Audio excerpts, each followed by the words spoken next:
What is going on, guys? Today I have essentially how to control the deal flow and to get better terms 9 out of 10 times. First things first is the initial record clearing process, and we do this basically every week, maybe every other week if it was a slow week, where we check in with all the producers to see if anything produced by us was released on DSPs. Reach out to each producer on the team to get a status report. Maybe we hear about a song that's coming out that we produced, or they got wind that a song they produced is coming out, or just something in general they heard along the grapevine that we can write down and keep a note of. Then we check that any outstanding deals are actually moving along or have been fulfilled. So it's easy to send an email, get a record clearing thing started, but then to just sort of forget about it, put it on the back burner. And really the only way to guarantee you're going to get your payment and get it in a quick manner is to make sure that you're continuously following up. And that should happen on basically an everyday cadence until you have gotten payment, because they're going to definitely do the most to pay you as slowly as possible. They're dealing with too many transactions typically, and you need to stay at the top of their mind when it's time for them to do AP, which is accounts payable. If a song snippet was promoted, we get all of the writer's info ahead of time. So if Steven and 2 other co-producers did the beat, then we try to get their contracting info, which is like their legal name, professionally known as name, their BMI or ASCAP or SOCAN or whatever, right? Everything that is required in order for us to just know, okay, who's on this, who did what on this song, and what should everybody get on the song.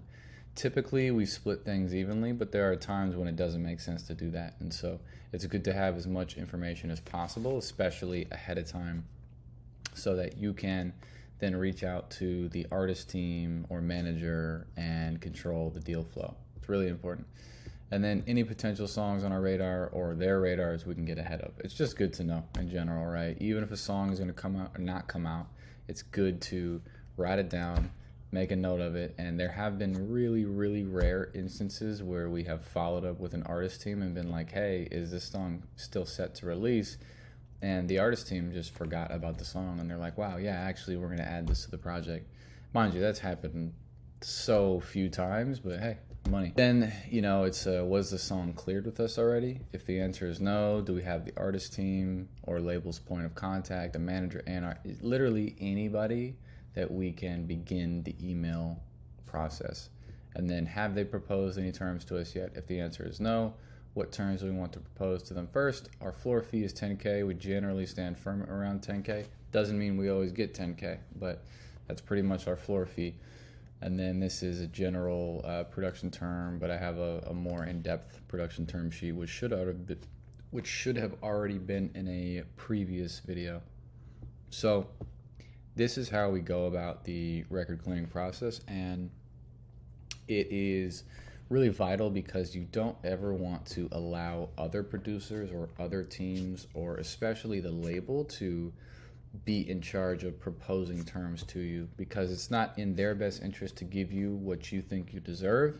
They're going to try to save money. They're a business at the end of the day, and you're going to forfeit over your master ownership 99% of the time. So you need to make sure that the payment is solid, that your publishing is good, your master royalty makes sense, and when you can, get a half recoupable or non-recoupable, get your legal fee covered, get as much of these things done on every single deal. And when you have 10, 20, 30 deals or 30 songs that have come out and you've done this on every single one, it's going to be a real difference maker in your career. So you're not always going to get the greatest terms possible, but sometimes you're going to get easy wins where they're sending you 10 to 15K and you're like, wow, I can't believe I just got 6 months worth of rent or whatever it is. So that is all. If you have any more questions on this, I'm happy to add more to this record clearing process. But in general, the point of this, let's take a step back, is to never allow the label to send you the terms first when you can avoid it. and get everybody's information ahead of time, and then speak to everybody and get everyone on the same page. Does it take more work? Yes, it does. Is it going to make you happier 99% of the time? Absolutely. Thanks for watching. Appreciate you.